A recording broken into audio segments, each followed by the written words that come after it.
Good evening. पिछले class हम लोग संसाधन के रूप में लोग पढ़ रहे थे।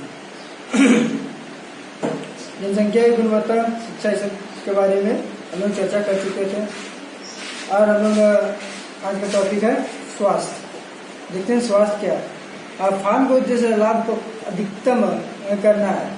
क्या आप सोचते हैं कि कोई भी फार्म ऐसे व्यक्तियों को रोजगार देने के लिए प्रेरित होगा जो खराब स्वास्थ्य होने के लिए कारण स्वास्थ्य श्रमिकों के बराबर कार्य नहीं कर पाए। हम लोग देखते हैं कि फार्म का उद्देश्य लाभ क्या होता है। फार्म का उद्देश्य लाभ को अधिकतम करना होता है। क्या आप सोचेंगे कि कोई भी फार्म ऐसे व्यक्तियों को रोजगार देने के लिए प्रेरित होगा जो खराब स्वास्थ्य होने के कारण न स्वस्थ श्रमिकों के बराबर कार्य नहीं कर पाते हैं। किसी व्यक्ति का स्वास्थ्य उसे अपनी क्षमता को प्राप्त करने के बीमारियों के लड़ने की ताकत देता है। किसी व्यक्ति का स्वास्थ्य क्या करता है कि क्षमता और बीमारियों को लड़ने का ताकत देता है। अस्वस्थ लोग किसी संगठन में के लिए बोझ बन जाते हैं और अस्वस्थ लोग क्या हो जाते हैं, किसी के लिए बोझ बन जाते हैं।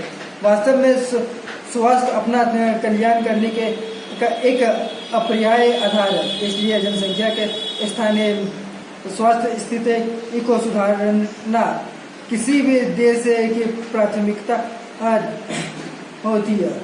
क्या बोला जा रहा है कि इसलिए जनसंख्या की स्वास्थ्य स्थिति को सुधारना किसी भी देश की प्राथमिकता होती है। हमारी राष्ट्रीय नीति का लक्ष्य भी जनसंख्या के अल्प सुविधा प्राप्त वर्गों पर विशेष ध्यान देते हुए स्वास्थ्य सेवाओं पर परिवार कल्याण और पौष्टिक सेवा तक इनकी पहुंच को बेहतर बनाया। क्या बोला गया कि हमारी राष्ट्रीय नीति का लक्ष्य है जनसंख्या के अल्प सुविधा प्राप्त वर्गों पर विशेष ध्यान देते हुए स्वास्थ्य सेवा परिवार कल्याण और पौष्टिक सेवा तक इनकी पहुंच को बेहतर बनाया गया है।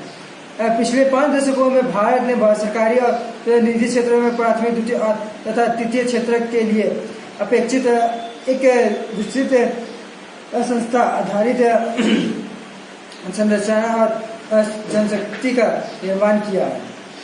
और भारत में ऐसे अनेक स्थान है जिनमें ये मौलिक सुविधा अभी नहीं है।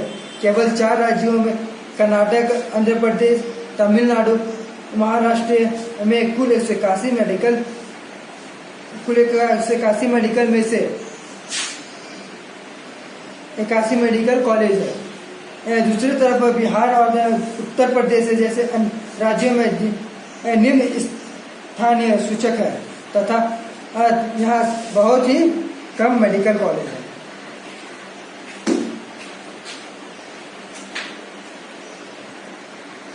आज का हमारा टॉपिक है बेरोजगारी। बेरोजगारी को हम लोग देखते हैं, उसके बारे में हम लोग पढ़ेंगे। शकल की माँ सीला घरेलू कामकाज और बच्चे की देखभाल तथा खेती के काम में अपनी पति बूटा की मदद करती है। शकल का भाई जीतू और बहन सीतू अपना समय खेलने और घूमने फिरने में गुजारती है। क्या वह सीला या जीतू या सीतू का उनको बेरोजगार कर सकते हैं? यदि नहीं तो क्यों? अब बोला जा रहा है कि शकल की माँ शीला घरेलू कामकाज और बच्चे की देखभाल करती थी। उसके पिता बूटा की मदद करते थे। शकल का भाई जीतू और बहन सीतू क्या करते थे, अपना समय खेलने कूदने में घरेलू घूमने फिरने में गुजारते थे। क्या इन लोगों को उनको बेरोजगार कर सकते हैं? कर सकते हैं तो क्यों कर सकते हैं और क्यों नहीं कर सकते, इसके बारे में पूछा है। देखते हैं। बेरोजगारी उस समय में विद्वान कही जाती है जब प्रचलित मजदूर की दर पर काम करने के लिए इच्छुक लोग रोजगार नहीं पा सके। बेरोजगार उस समय विद्वान कही जाती है जब प्रचलित मजदूर की दर काम करने के लिए इच्छुक लोग रोजगार नहीं पा सके। शीला की रुचि अपने घर के बाहर काम करने में नहीं थी। शीला की रुचि क्या है, अपने घर के बाहर काम करने में नहीं थे। जीतू और सीतू वो बहुत छोटे हैं और उसकी गिनती श्रम शक्ति की जनसंख्या में नहीं हो सकती है। न ही जीतू, सीतू और शीला को बेरोजगार कहा जा सकता है। अब बोला जा रहा है कि जीतू बहुत छोटा है, इसलिए उसको बेरोजगार नहीं बोला जा सकता है। श्रम बल जनसंख्या के लोग वे लोग शामिल किए जाते हैं जिनमें उम्र 15 वर्ष से 59 वर्ष के बीच है। सकल के भाई या बहन इस आयु की वर्ग में नहीं आते हैं। अब बोला जा रहा है कि श्रम बल जनसंख्या में वे लोग को शामिल किया जाता है जो 15 वर्ष से लेकर 59 वर्ष तक आते हैं, पर सकल के भाई बहन इस आयु में नहीं थे, इसलिए उन्हें बेरोजगार नहीं कहा जा सकता है। सकल की माँ शीला परिवार के लिए ये काम करती है। वो अपने घर से बाहर जाकर परिश्रमिक के लिए काम करने की इच्छुक नहीं है, उसे भी बेरोजगार नहीं कहा जा सकता है। सकल के दादा दादी और नाना नानी जिनके यद्यपि इस कहानी में वर्णन नहीं है, उन्हें भी बेरोजगार नहीं किया जा सकता है। अब बोला जा रहा है कि सकल की जो माँ शीला परिवार के लिए काम करती थी। सकल की जो माँ थी वो परिवार के लिए काम करती थी। वो अपने घर में से बाहर जाकर परिश्रमिक के लिए काम करती थी। वो अपने घर से बाहर जाकर किसके लिए? परिश्रमिक के लिए इनके लिए काम करते थे। इच्छुक नहीं थे, और पर वो इच्छुक नहीं थे काम करने में। उसे भी बेरोजगार नहीं कहा जाता है। उसे भी बेरोजगार क्या? उसे भी बेरोजगार नहीं बोला जाता, उसकी माँ को भी बेरोजगार नहीं बोला जाता, और उसके दादा दादी को भी का चर्चा नहीं किया गया इस पाठ में, फिर भी उसे भी बेरोजगार नहीं कहा जा सकता है। भारत के संदर्भ में ग्रामीण और नगरीय क्षेत्र के बेरोजगारी तथा ग्रामीण और नगरीय क्षेत्र में बेरोजगार के प्रकृति में अंतर है। ग्रामीण क्षेत्र में मौसमी और प्रश्न बेरोजगार है, नगरीय क्षेत्र में अधिकांश शिक्षित बेरोजगार है। क्या बोला गया है कि भारत के संदर्भ में ग्रामीण और नगरीय क्षेत्र में बेरोजगारी है। भारत ने कहा तो ग्रामीण और नगरीय क्षेत्र में क्या है? तो बेरोजगारी है। यद्यपि ग्रामीण और नगरीय क्षेत्र में बेरोजगार की प्रकृति में अंतर है, और वहाँ भी जो बेरोजगार है वहाँ का भी अंतर है। ग्रामीण क्षेत्र में मौसमी बेरोजगार चल रहा है और पश्चिम बेरोजगार। ग्रामीण क्षेत्र में कहा क्या? तो मौसमी और पश्चिम बेरोजगार, और नगरीय क्षेत्र में क्या है? तो शिक्षित बेरोजगार है। तो देखते मौसमी बेरोजगार क्या होता है।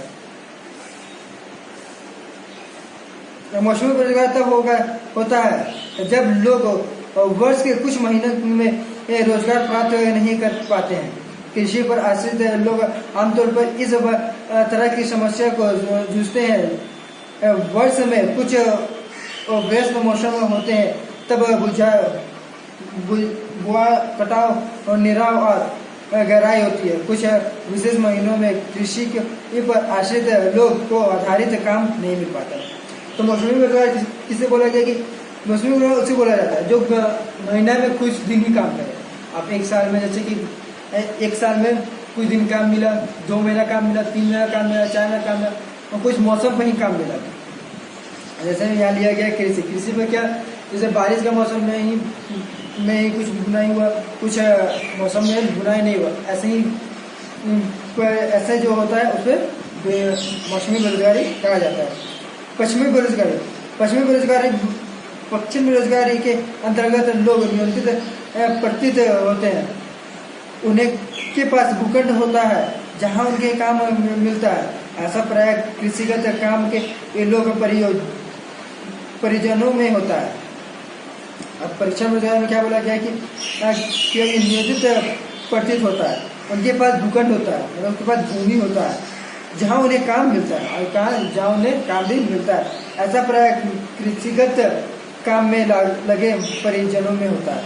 किसी काम में 5 लोगों की आवश्यकता होती है, लेकिन उसमें 8 लोग लगे रहे होते हैं। और किसी काम में क्या तो 5 लोग की जरूरत है, पर क्या तो हम लोग इसमें 8 लोग डाल देते हैं। इनमें 3 लोग अतिरिक्त हैं।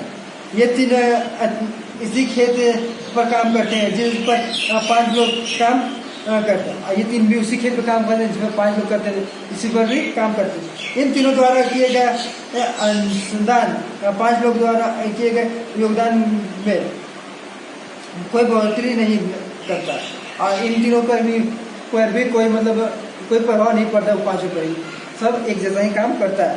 अगर 3 लोग को हटा दिया जाए तो खेत की उतरता में कोई कमी नहीं हो जाएगी, हो उतरता में कोई कमी नहीं आएगी। और वो 3 को भी हटा दिया जाए तो खेत में भी कोई कमी नहीं आएगा। खेत के में 5 लोग के काम की आवश्यकता है, और 3 अतिरिक्त लोग क्वेश्चन बेरोजगार रूप में बेरोजगार होते हैं। जैसे खेत में 5 लोग ही थे पर वहाँ 3 लोग अतिरिक्त आए, तो 3 लोग ये जो है क्वेश्चन बेरोजगार, मतलब जहाँ काम मतलब इसमें क्या होता है कि जहाँ काम हम लोग को तो काम पड़ता है 2 का, और वहाँ से ज़्यादा हम लोग जनसंख्या में आदमी लगा दिया जाता है, इसको ही प्रच्छन्न बेरोजगारी कहा जाता है। शहरी क्षेत्र में मामले में शिक्षित बेरोजगारी एक सामान्य परिघटना बन गई है। और शहरी क्षेत्र में बोला जा रहा है कि शिक्षित बेरोजगारी एक सामान्य परिघटना बन गई है। मैट्रिक स्नातक और स्नातकोत्तरक डिग्रियां अनेक युवकों को रोजगार पाने में असमर्थ है। एक अध्ययन में यह बात सामने आई है कि मैट्रिक की तुलना में स्नातक और स्नातकोत्तर युवकों को में बेरोजगार अधिक तेजी से बढ़ी है। एक विरोधाभावी जनशक्ति स्थिति सामने आई है। अब क्या बोला जा रहा है कि हम लोग शहरी क्षेत्र में शिक्षित बेरोजगारी देखते हैं, तो मैट्रिक स्नातक और स्नातक की डिग्रियां अनेक युवकों को रोजगार दी है। जो मैट्रिक इंटर BA ये सब का जो डिग्री है अनेक को रोजगार भी दिया है। एक अध्ययन में यह बात सामने आई है कि मैट्रिक की तुलना में स्नातक और स्नातक की युवक में बेरोजगार अधिक तेजी से बढ़ी है। ये देखा गया है कि मैट्रिक से ज़्यादा मैट्रिक की तुलना में स्नातक मतलब इंटर और BA के युवकों में बेरोजगार अधिक तेजी से आ गया। एक विरोधाभावी जनशक्ति स्थिति सामने आई है कि विशेष श्रेणियों के जनसंख्या में अतिवक के साथ ही कुछ अन्य श्रेणियों की जनसंख्या की कमी विद्यमान है। अब बोला जा रहा है कि जनसंख्या शक्ति सामने आई है कि कुछ विशेष श्रेणियों की जनशक्ति के अतिवक्त के साथ ही कुछ अन्य श्रेणियों के जनसंख्या की कमी भी विद्यमान है। एक और तकनीकी प्राप्त लोगों के बीच बेरोजगार है, तो दूसरे और आर्थिक समृद्धि के लिए आवश्यक तकनीकी कौशल की कमी है। अब बोला जा रहा है कि एक तकनीकी प्राप्त होती है प्राप्त लोगों के लिए बेरोजगार है, तो दूसरी तरफ देखा जाता है कि तो आर्थिक समृद्धि के लिए आवश्यक तकनीकी कौशल की कमी हो रही है।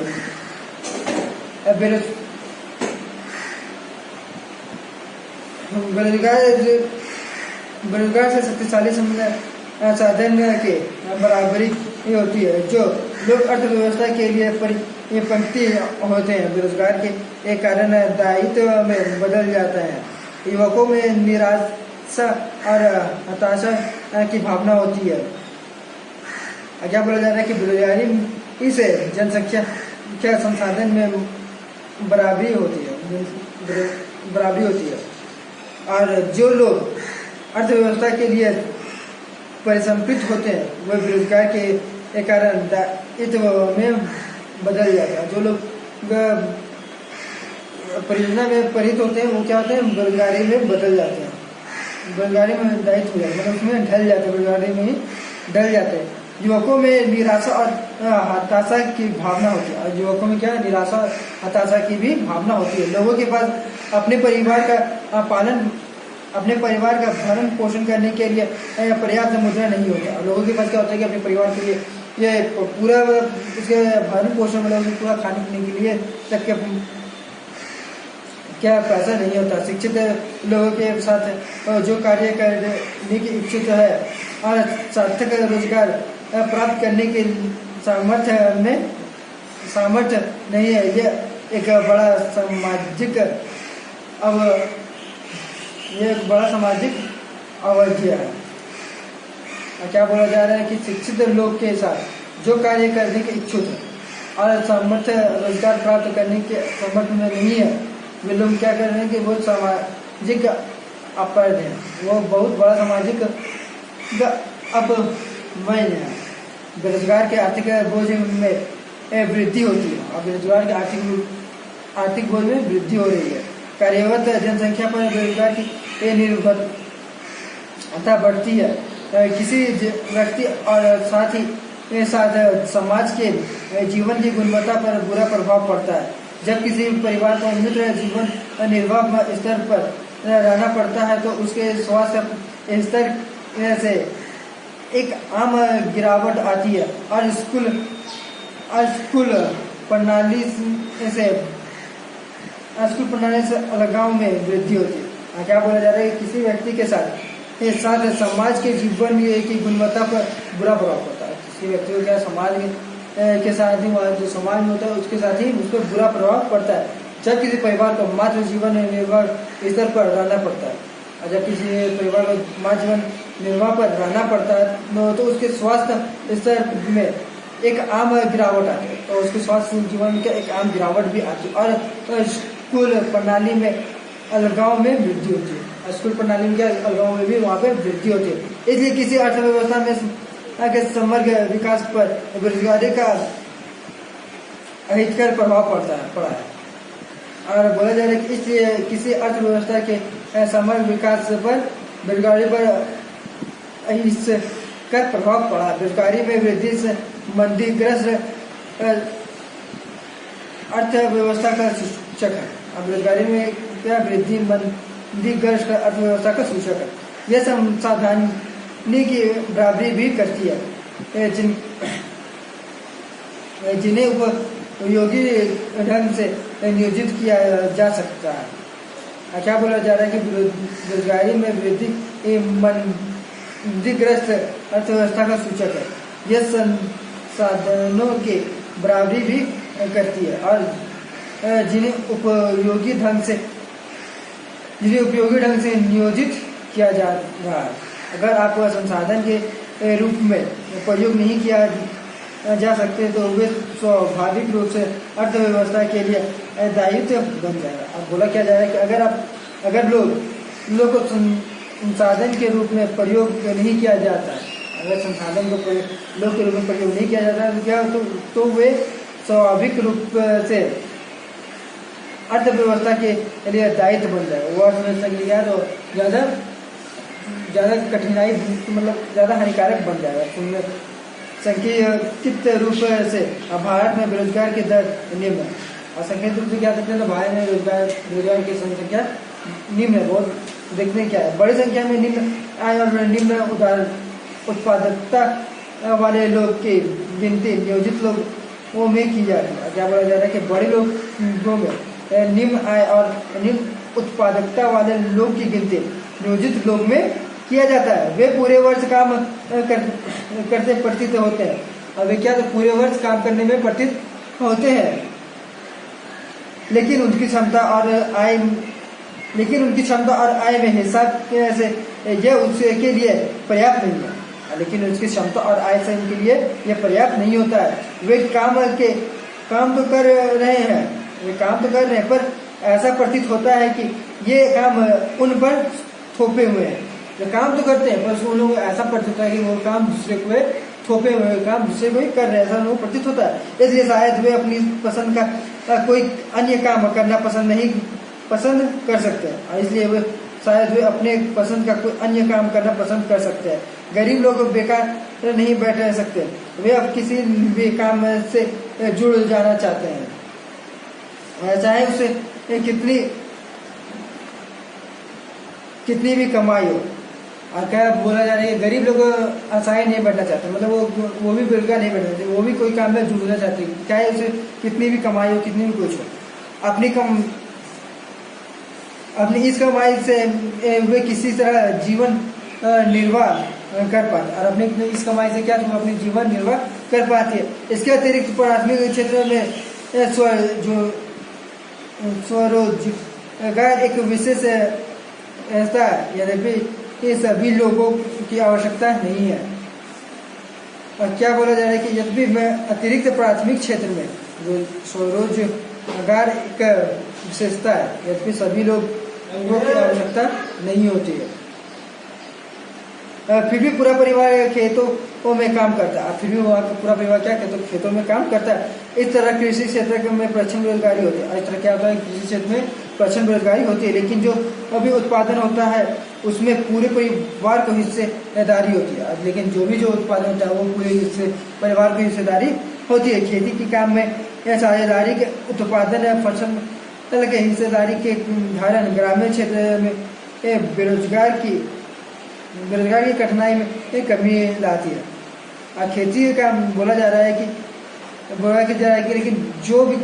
लेकिन खेती में के काम में साझेदारी और उत्पादित सफल और हिस्सेदारी की धारणा ग्रामीण क्षेत्र में बेरोजगारी की कठिनाइयों की कमी लाती है।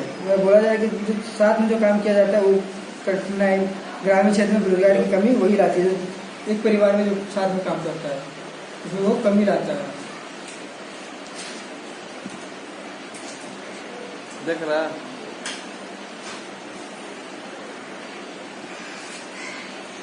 लेकिन इसके परिवार की गरीबी कम नहीं होती है। अब प्रत्येक परिवार में अधिकांश श्रमिक रोजगार की तलाश में हमें गांवों से शराबों की और प्रवास करते हैं। लेकिन क्या बोला जा रहा है कि लेकिन इससे परिवार की गरीबी कम नहीं होती है। अब प्रत्येक परिवार में अधिशेष श्रमिक रोजगार की तलाश में गांव के शहरों की और प्रवास करते हैं। आइए उपरोक्त तीनों क्षेत्रों में रोजगार की परिस्थिति की चर्चा करें। बोला कि आइए आप तीनों क्षेत्रों में चर्चा करते हैं। कृषि सबसे अधिक अवशोषण करने वाला अर्थव्यवस्था का शीर्षण कृषि है। अब पिछले वर्ष में पुनः चर्चित प्रश्न रोजगार में के कारण कृषि पर जनसंख्या की निर्भरता में कुछ कमी आई है।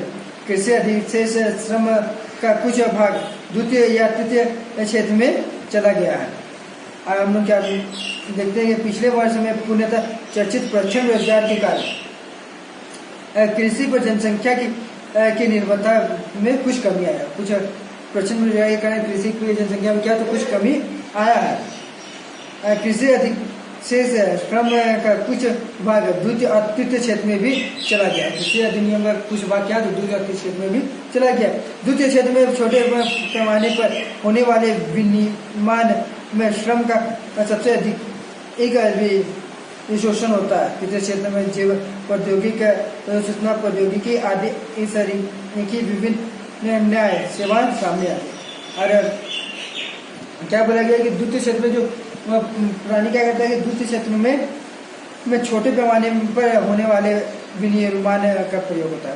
छोटे पैमाने में बोला जा रहा है कि कुछ भी हम लोग निर्माण करते हैं, खुद कुछ प्राकृतिक से द्वारा उपजाऊ चीज से ही हम लोग कुछ निर्माण किया कर लेते हैं, उस द्वितीय क्षेत्र में आ जाता है। तृतीय क्षेत्र में बोला जा रहा है कि तृतीय क्षेत्र में क्या है कि जो वो जो निर्माण की उसको सेल करते कुछ बेचते हैं, उसमें तृतीय क्षेत्र में बताया गया है। आइए यह जानने की एक कहानी पढ़े कि कैसे लोग अपने गांव की अर्थव्यवस्था के लिए परिसंपृत बन जाते हैं। आइए एक कहानी दिया हुआ है उसके बारे में पढ़ते हैं। एक गांव की कहानी। एक गांव था जिसके अनेक परिवार थे। प्रत्येक परिवार इतना उपजा लेता था कि उनसे उसके सदस्य खा पी सके। परिवार के सदस्य अपने कपड़े बुनते, बच्चों को पढ़ाते और इस तरह प्रत्येक परिवार की आवश्यकता समय पूरी कर लेता था। और बोला क्या जा रहा है कि एक गांव था जिसमें एक परिवार था और परिवार अपने वो इतना कमा लेता था कि अपने बच्चों को खा पिला देता था। अब बोला क्या जा रहा है कि परिवार के सदस्य अपने कपड़े बुनते थे। वहाँ का जो परिवार सदस्य क्या थे तो अपने कपड़े बुनते थे, अपने बच्चों को पढ़ाते थे और इस तरह प्रत्येक परिवार अपनी आवश्यकता स्वयं पूरी करते थे। इस प्रकार के वो अपने परिवार की स्वयं पूरा करता था वो परिवार। इनमें से एक परिवार ने अपने एक बेटा को कृषि महाविद्यालय में भेजने का फैसला किया। लड़के को निकट के एक कृषि महाविद्यालय MA प्रवेश मिल गया। कुछ समय पश्चात वो कृषि इंटर इंजीनियरिंग की योग्यता प्राप्त कर गांव वापस लौट गया। अब वो वहाँ के जो लोग थे वो एक परिवार क्या क्या कि उसे एक परिवार क्या कि अपने बेटे को एक महाविद्यालय भेजा और उस महाविद्यालय में उसे इंजीनियरिंग की पढ़ाई की। पढ़ाई करने के बाद वो इंजीनियरिंग का कोर्स पूरा किया और वो इतना सृजनशील निकला कि उसने एक उन्नत किस्म के हल का नमूना तैयार किया जिससे गेहूं की उपज में वृद्धि हो गई। इस तरह गांव में एग्रो इंजीनियरिंग का एक नया काम सृजन हुआ और वही उसकी पुष्टि हुई। इस प्रकार देखा गया कि इस तरह वहाँ पे क्या हुआ कि वो फिगाल लगा गाँव में क्या क्या कि वो एक एग्रो इंजीनियरिंग का नया काम किया जहाँ से गेहूँ एक अच्छी तरह से उपजते थे। गेहूँ का खेती होता तो ज़्यादा उपजता था और गांव के उस परिवार में अपने अधिशेष फसल निकट के गांव में बेच देते। और गांव के परिवार में क्या होता जो अधिक फसल होता था तो अपने गांव बगल के निकट के गांव में बेच आते थे। उन्हें इससे अच्छा लाभ हुआ जिससे उन्हें के आसपास में बांट गया और इससे उन्हें क्या अच्छा लाभ होने लगा और वो आसपास में बांटना चालू कर दिया। इस सफलता से यह प्रत्येक प्रेरित होकर कुछ समय पश्चात गांव के सभी परिवारों ने एक बैठक की। वे अपने बच्चों के लिए अभी बेहतर भविष्य चाहते हैं। उन्होंने पंचायत में एक गांव में एक स्कूल खोलने का अनुरोध किया। उन्होंने पंचायत को विश्वास दिलाया कि वे सभी अपने बच्चे को स्कूल भेजेंगे।